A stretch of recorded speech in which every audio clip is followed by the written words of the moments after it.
Welcome to the Q&A session of Leiden University's Media Technology MSc program. I'm here in the studio together with Kanya Antarixa and with Wenchuan Xi, both second year students in our program. And Kanya, I would like to start with you to introduce yourself. I would like to know what's your background and so where do you come from and what bachelor program did you do? My background, I'm from Indonesia. I did my bachelor's program in Qatar. It was in Carnegie Mellon University in Qatar. I did information systems with a bit of computer science. What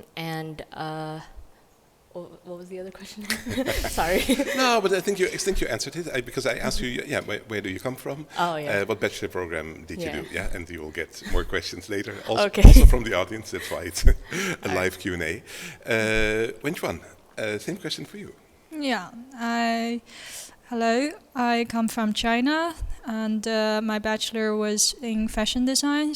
But before applying this, I also did a pre-master in Maastricht for digital society. Okay. Forgot already. Yeah, so we have at least two students here, two current students with very different backgrounds. I'm going to give you a very short presentation about the program in general. And it's a bit of a recap, I would say, from the promotion video that that is online that you most likely have seen before coming to our Q&A.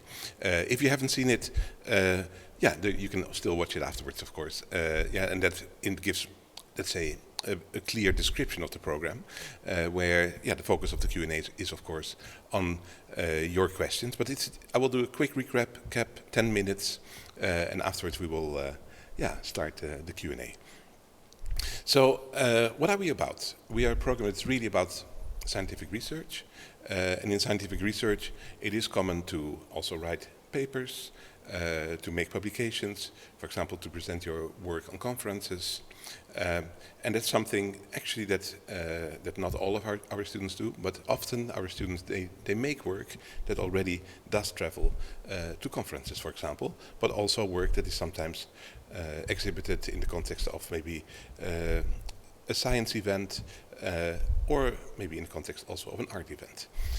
What's very important for our program is that our students, they work from their personal inspiration. We need students that bring creativity with them into the program. Why? Because we really want to enable our students to do their own projects, to do their own research. And that's very important for us. So we're not so much a program that gives topics to our students. Sure, we address different fields, but we want and we are looking for students that actually bring in their own questions, that bring in their own curiosity.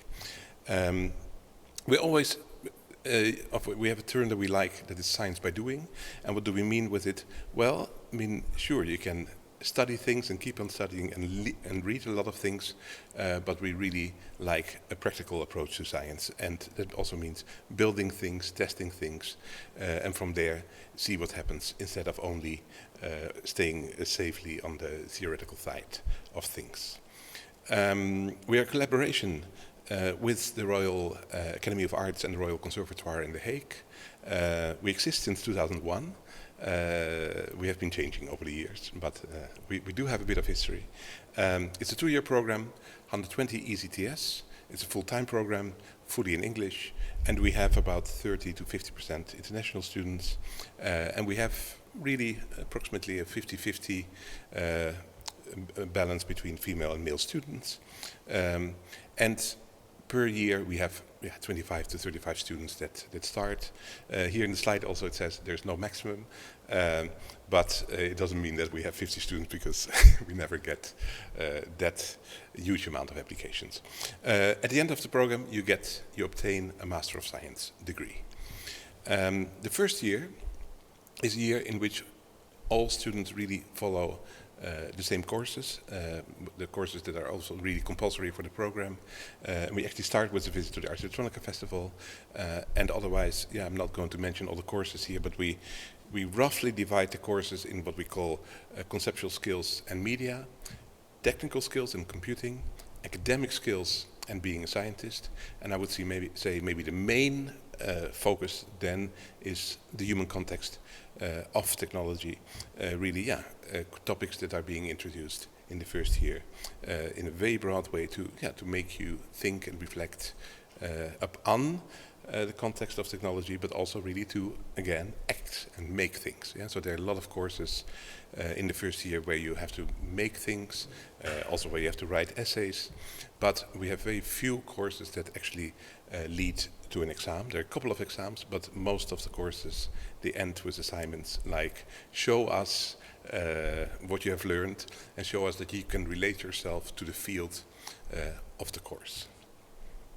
Here you see a photo of the exhibition that is at the end of the first year, the exhibition Science to Experience, in which we actually ask students to make works that communicate statements that they've come to. Yeah, so the way we see this course is not so much it's not so much an art exhibition, but an exhibition. We see it as another form of communicating scientific output. Yeah, and so we train students to also think about, okay, wait a moment, if we have certain results, if you have certain insights, can they be communicated in other ways and in other forms than the written format? The second year is, on the one hand, very open. You can choose excellent courses that we organize. You can choose elective courses. This is all, let's say, taking place in the first semester. And from there, you go in the second semester of the second year to the graduation research project, a 30 ECT project. Yeah, so really a half-a-year project in which your question, your research is central, and you're being coached, you could say, by two supervisors, or two coaches maybe is a better word, because what we always say is our students, they are the principal investigator, yeah, because they bring in the topic and we are there to support and help the students to get to execute the research, come to interesting results. But it's not that the supervisors tell the students exactly what to do.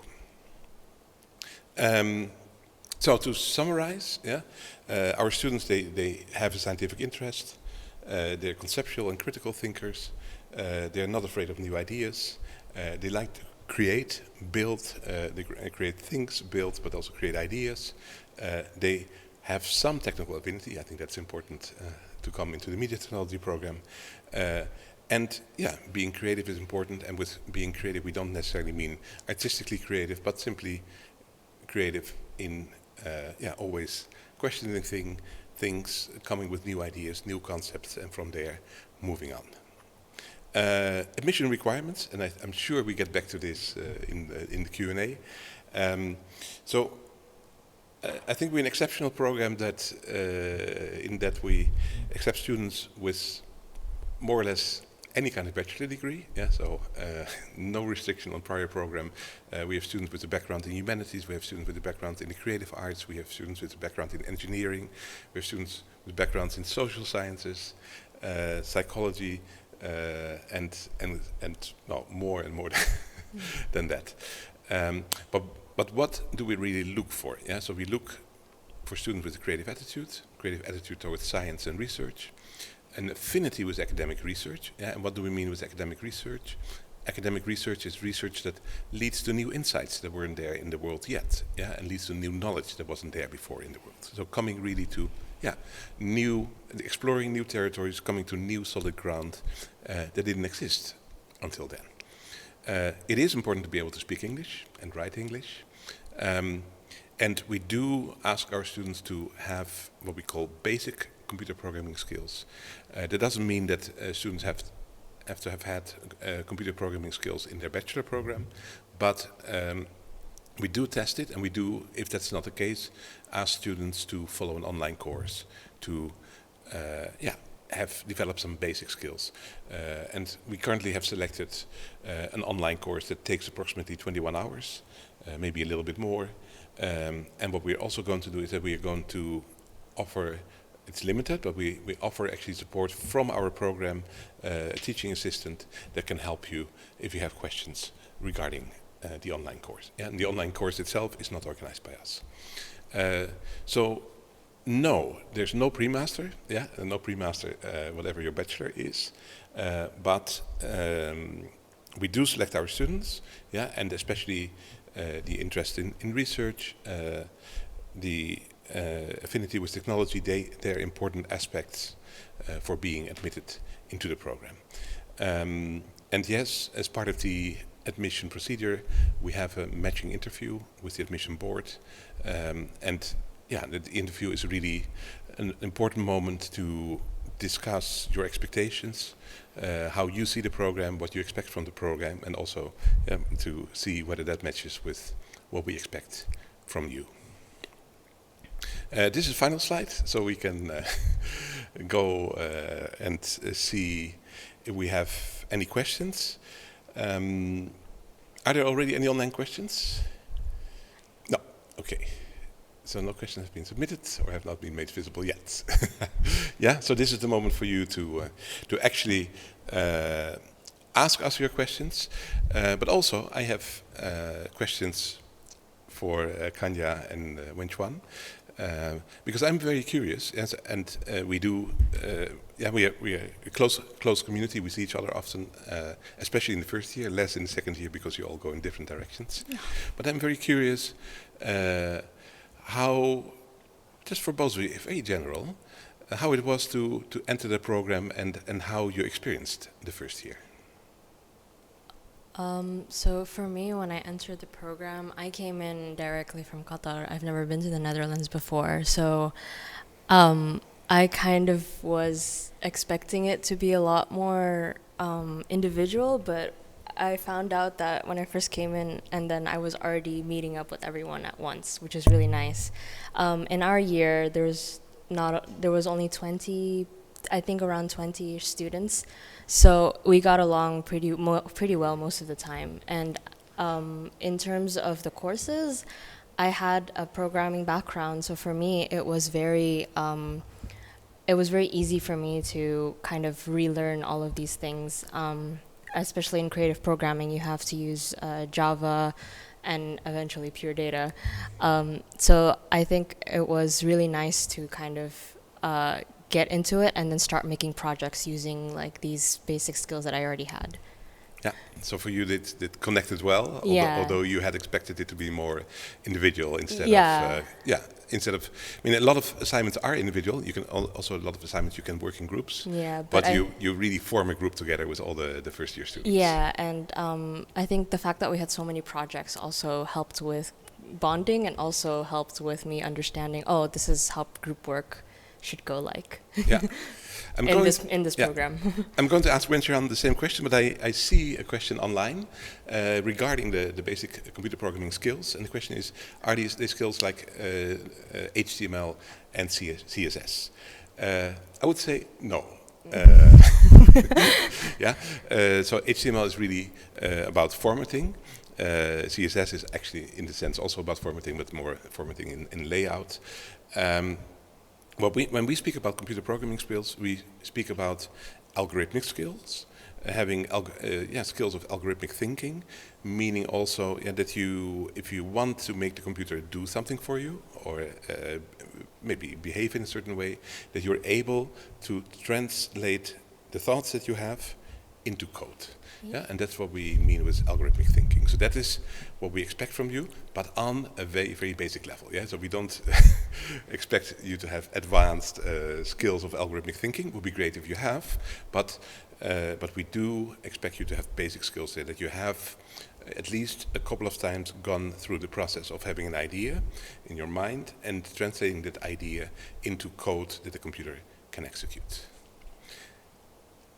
I think the introductory course to programming also kind of helped a bit. I did a bit of it because when I applied for this master's, I hadn't done programming in a very long time. And then when I went through the course, it was a great refresher for me. And I think it had a lot of basic skills in programming that should help you for you to start off with learning it. There's a follow-up question also, what percentage approximately of the program will depend on programming? And I'm a bit hesitant to mention the percentage here, but maybe we should ask you. But let me first give you a more an explanation why we find it important that you can program a bit and that you develop it further during the course. Yeah, we think that computers are so much all around us.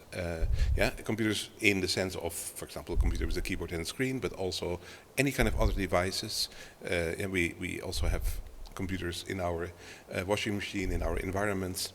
And we think that by learning how to program and knowing how to program, it allows you to think about what any of these, how to shape the world, and really realize that computers are everywhere around us nowadays. So ubiquitous, meaning also that if you don't know how it works, it doesn't allow you really to think about it. And that's our main point. It doesn't mean that you're programming all the time in our program, not at all, but we want you to be able to think about that. Wenchuan, how was the first year for you? Yeah, so I came from fashion and then I studied digital technology. Now I remember the name. And neither of these have granted me any programming skill. So I took the month before the year started to learn the course.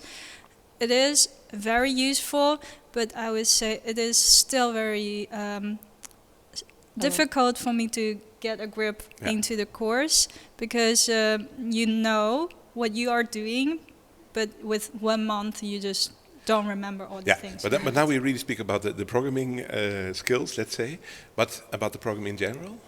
I really liked it. So in general, the reason why I don't want to do fashion anymore, because it's not convincing for me, because it's too artistic. It doesn't have a solid theoretical foundation. And then I did pre-master of digital technology.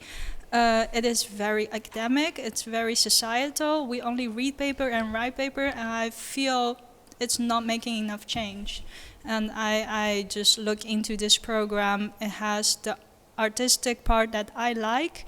It has the scientific foundation that I need to grasp the meaning of a project I do, and then also the societal relevance. So for me, it was really fun experience. Yeah, nice.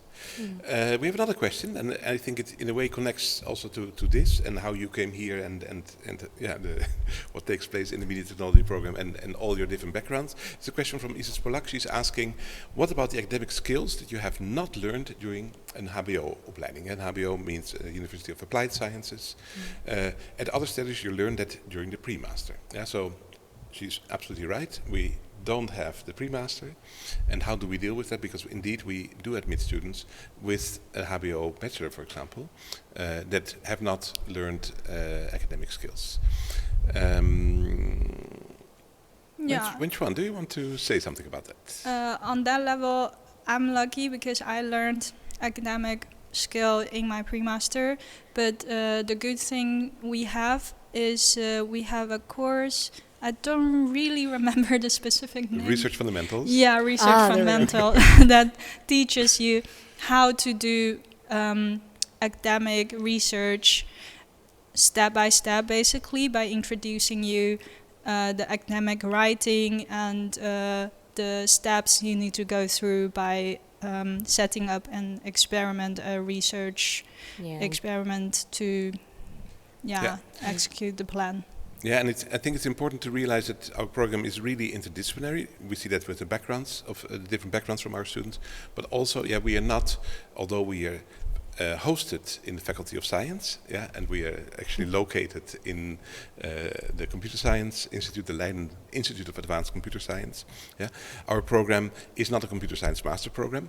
It's really a program that is about research, about enabling students to follow their own research interest, and that can really also, yes, we have a focus on science, but it can really go in the direction of humanities and direction of social sciences as well.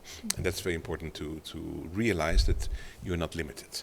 And you things that you bring in from your past, there's always space for them to apply it and use it, instead of that we would say, no, this cannot be done, or there's no space for this. Kanya, do you have an example of an assignment where you needed these academic skills? Oh, I think. Oh, let me think. I know also from research fundamentals, Yes. in the course itself, Yeah. there's the 7 papers assignment. Yes. Can you say something about that? Yeah, the 7 papers assignment. So what we had to do is basically we had to choose 7 papers that are related to this topic that you want to talk about. And during that time when you do this assignment, you have to learn basically how to, for example, like search credible sources and make sure that that all your sources connect to each other. Make sure that what you're writing at the end, for like when you combine all this idea that you want to make in terms of it could be any idea that you want to like combine, and then use these papers as sources to sort of make a coherent paper. Yeah. And I think that was helpful because then before this I didn't have much academic like in terms of research background, so it really helped me like, oh, this is not the right way, this is a better way for me to find all these papers and all these sources, rather than just blindly typing stuff on Google. I want to mention one more about the group work, although it's not as individual. That's the precise good part that I appreciate about this program, is that although you might not have as much social knowledge or chemistry knowledge or whatever knowledge you might not have enough, but you want to do things that is relevant. And in my case, programming as a hard skill, and because we work in teams, people can provide you lots of help and help you learn way quicker than by yourself. So that's really important. Yeah, it's interesting. You started. You can foresee the future, because you started answering the question of Tobias. That was not on our screen yet. Yeah. Yeah, and maybe asked before, but do you work a lot in groups during the master? Yeah, compared to University of Applied Sciences. Well, for me, it's difficult to compare that to University of Applied Science, because I think that it varies very much. But yes, there are quite a number of assignments where you can work in groups. How many exams, real exams, are there in the first year? First year? Ooh. There's like, all I can think of, there's, in the first year there was one. And that was like, philosophy. It was a philosophy course that we had to take. Yeah, so it's in the Sciences and Humanities course? Yes, it's Sciences and Humanities course. It was a philosophy course, and we had to sit in and write the exam. But that was the only notable exam that we had. Everything else was final projects with groups, or even sometimes even by yourself, I guess. Yeah. And I think, there's not a lot of exams at all, actually. But a lot of deadlines. A lot of deadlines, yes. Yeah. Another important question. So sure. And for example, I'm teaching the sound, space, and interaction course, and there I allow students to choose. Yeah, so they can do the final assignment on an individual basis. They can also do the final assignment in a group of 2, not more in that context, because I think that there will be too many. But so there's sometimes also some flexibility, and I think that's important and interesting, that sometimes you want to do something alone, and sometimes you want to work in a group. So there should also be space there, and it should not always be imposed by the program, I think. Yeah. Art Schillings is asking, in what kind of work field do students end up with this master's? I guess I'm going to take this question. Yeah, we're still second years. Yeah. So first of all, I would like to say that a lot of our students actually end up in research. And what does it mean, ending up in research? Ending up in research could be continuing in the university context, for example, doing a PhD research, and maybe afterwards postdoc. And our program has a high percentage of students that develop such a career, but very often at the unexpected places. Yeah, so very often we figure out, oh, but wait a moment, this student got a place in Delft, this student got a place there, and sometimes also in context that we don't always expect. Yeah, so, for example, we have a student that is currently doing a PhD in the context of anthropology. Okay, that context of anthropology is also really about technology, but making sense. And like that, it's very diverse. And it shows that even if, let's say, if our students are able to get positions in other institutes in the Netherlands and even abroad, that our students are wanted for their research skills. We do have quite a high number of students that, however, go more in the direction of creative industries. Yeah, and for example, they start their own company. We have examples also of companies that started as a group of students that graduated and started their own company, going more in creative industries. So there's quite a high number of that. We have students going more in direction of software. For example, we have the CTO of WeTransfer is an alumnus of us. Interesting. And we have some students and that really have developed themselves into quite high or sometimes very high positions in the technology sector.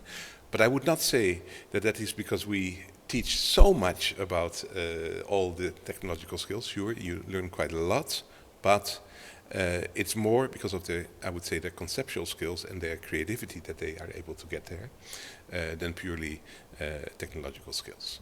Yeah, and then we still have quite a group that ends up in education. Yeah, and education also means, for example, HBO context. So there are quite a couple of CMD programs in the Netherlands, in The Hague, in Utrecht, in Rotterdam, in Leiden, and at all these programs you find also media technology alumni that started teaching there. Yeah, so in a HBO context, in a university context, of course, as well, especially during a PhD and after a PhD, but also in the HBO context. Yeah, so I would say these are the main three categories where our students hands up. So we don't have one particular profile, but I have to tell you that.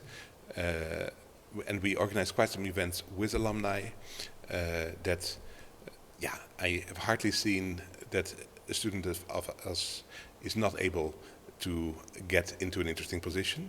Yeah, and most often, they are able to open the door themselves. Yeah, so they are proactive students.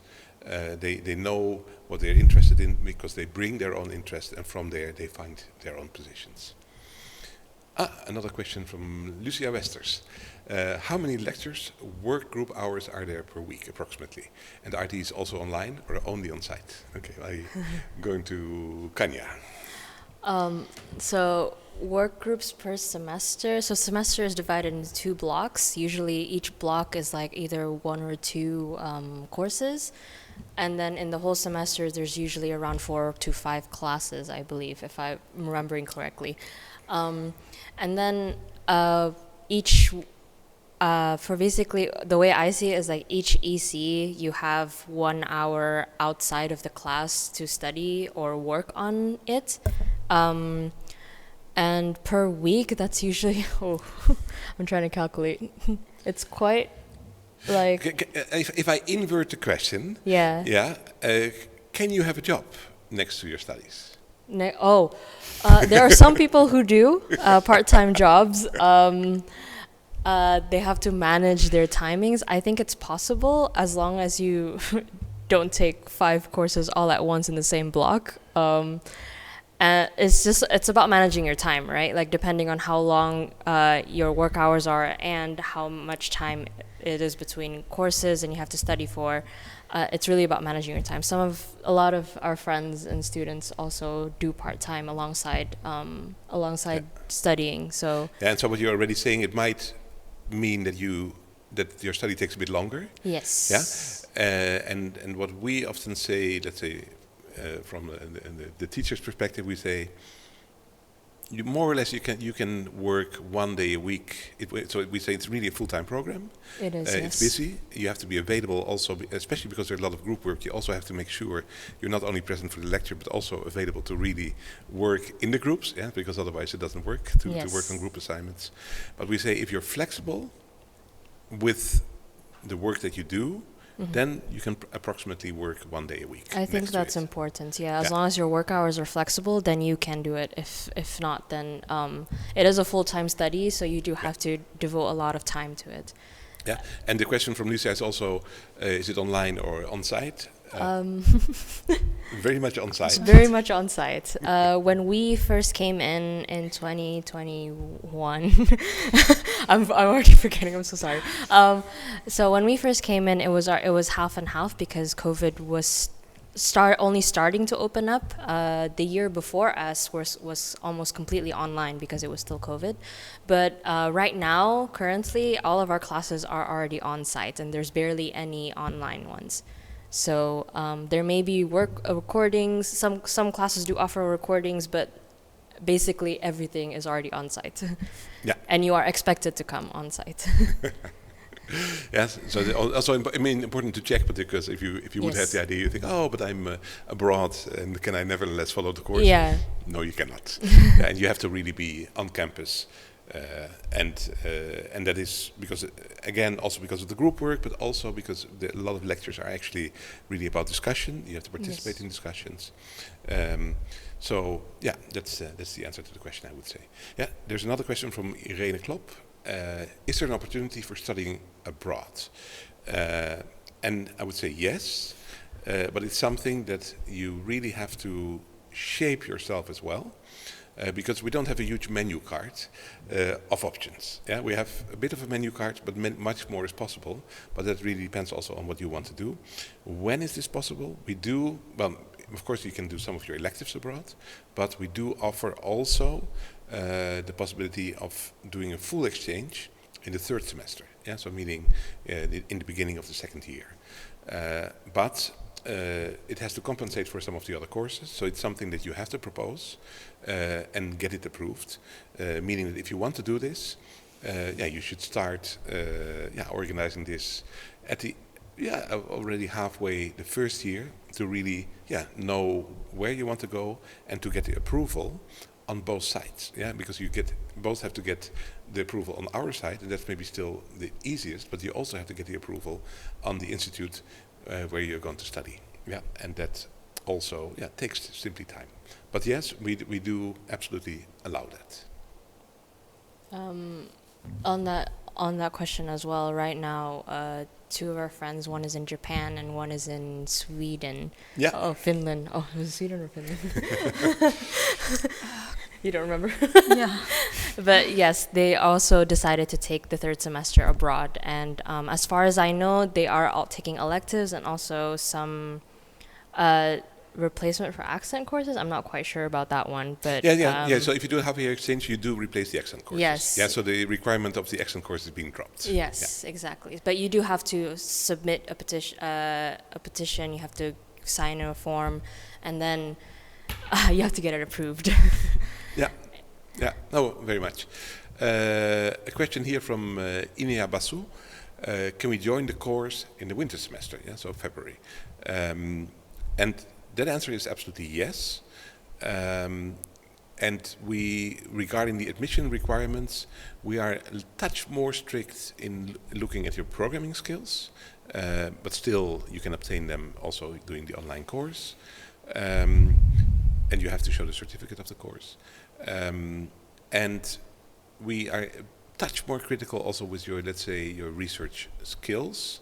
Because the research fundamentals course is in the 1st semester and not in the 2nd semester, so we are a touch more critical, but it's absolutely possible. I would say that last September 20 students started, and it looks like, and we don't know exactly yet, but let's say that upcoming February we will have probably 5 students joining, let's say the group that started in September. So you do have the courses in another order.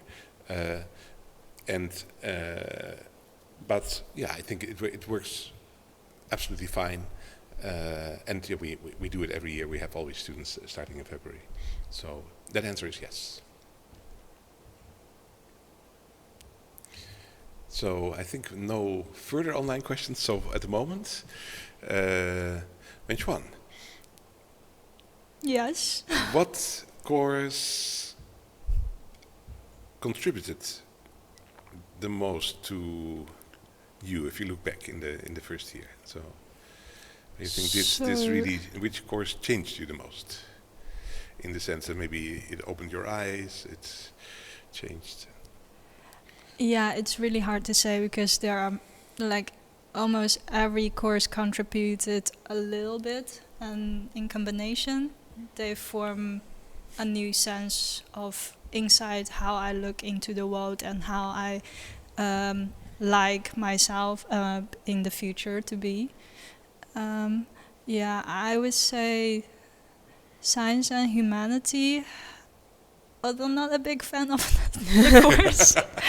I have to say it has changed how I see scientific research and the technological development, and also science to experience, of course, really helped into shaping scientific knowledge, digging in what scientific knowledge is, and in presenting it to the public who is quite layman. And which courses are you now doing in this semester?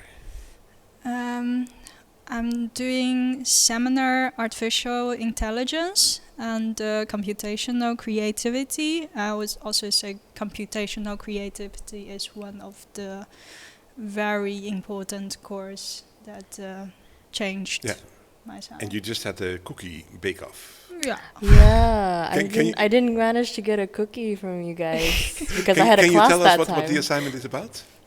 So in the assignment, we make an evolutionary algorithm as a team of 2 or 3, and then the algorithm is supposed to generate a cookie recipe, and we can manually or generate a cookbook, include all those recipes, and we pick one of the recipe to bake it ourselves, bring it to the class, and we let everyone try, and we will also do a little competition. Sadly, I didn't win. Who won? Zoe. Oh, okay. And what was the recipe? For me? No, of Zoe? The winning. Zoe, yeah. So they did what Zoe did was a fortune cookie. Oh. And in the fortune cookie, they put a little note of generated poem or generated sentence in the fortune cookie, and the recipe of the fortune cookie is generated with mocha coffee with the milky mocha topping, and there's the poem, and it was rated. So it was a computer-generated poem and a computer-generated cookie recipe for the cookie. Yeah, that sounds cool. and it looks very tasty. Yeah. We have again a question of Tobias Willemsen. He's asking, are there any specific statistics or math-related requirements, and how much statistics and/or math will you use during the master? Almost. So statistics is important for your final thesis. I think we learn a bit of it in research fundamentals because the statistics is required to, when you have your thesis, you'll have a bunch of your results based on your stats. There is a mini course that Martin, one of our professors, do, like a basic crash course in statistics, but I think that's about the only class where we actually use statistics. In terms of math, if it's in relation to the programming code, yes, but not like hard logic math, if that is what you mean. And our arithmetic and stuff like that. It's just basic arithmetic. It's pretty basic math, I would assume. I would say. Yeah, I would say so too. Yeah, but you're making also the connection to programming. I think that's a very valuable connection. Yeah, because if you, for example, you want to draw a circle, you have to know how to generate a circle. Except when you have the circle function, it already does it for you. Yeah. If you want to rotate something, so I think things like some high school math is Is enough. nice to have. Yeah. It's not a requirement. We will not test you on this, but to have math as topic until the end of your high school period, I think, is absolutely something very nice to have, because it helps you also in algorithmic thinking. Mm-hmm. Yeah, statistics, yes. So there is a bit of focus on it. As Kanya just said, you will not use it a lot for the other courses, and you might use it for your graduation project, but it really depends on what kind of graduation project you do. So it doesn't mean that all the graduation projects use statistics.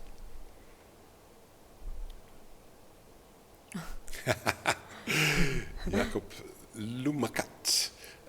Sorry, I have to apologize. Most likely I've been wrongly pronouncing all of your names, but I like to mention your names. Would a GPA score of 7 and a GMAT be required for admission to this program? I would say no, although I'm not sure what a GMAT is, but I guess it's related to mathematics. So as I tried to explain before, we don't so much we look a little bit at your grades, but it's not that we select you based on your grades. If you have, for example, very low grades, during the admission interview, we might ask you something about it. Yeah, say what caused it, or what was the situation, and how does it relate to your current ambitions. Yeah, these are things that we might ask, but we really look primarily at your research interests and your, let's say, interest in technology as well. And these are the main aspects for being admitted. Meaning that we expect students, and that really unites all our students as well, to bring in their own research interests into the program. Yeah, and so you can think, oh, but wait a moment, it's a very strange program where everybody comes from different bachelors. Yes, that's the case, but there's really one shared aspect. Everybody has really strong research interests. Yeah, but in a very free and open way, and that's how we deal with it. I don't see any questions anymore, and I think we are running to the end of the session. Is there anything we should still say?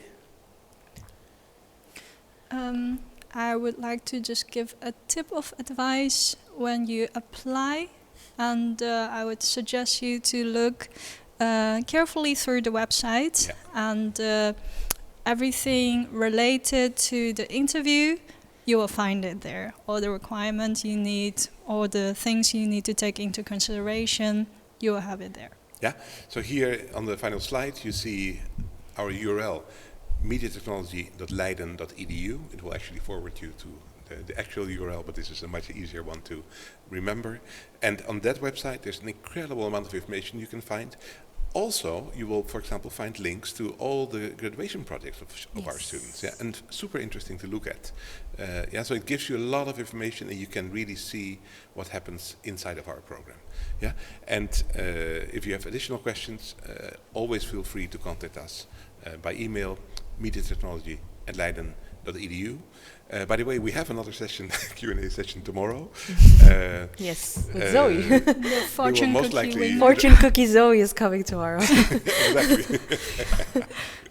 And Maarten and Lamers will be hosting it. It's at 10:30 in the morning. So if you came in late to this session, we have another session tomorrow, but not with the same people. So that might also be a reason for you to be there. But always feel free to get in touch with us. We're happy to answer your questions. Thank you very much. Thank you. Thanks. Bye.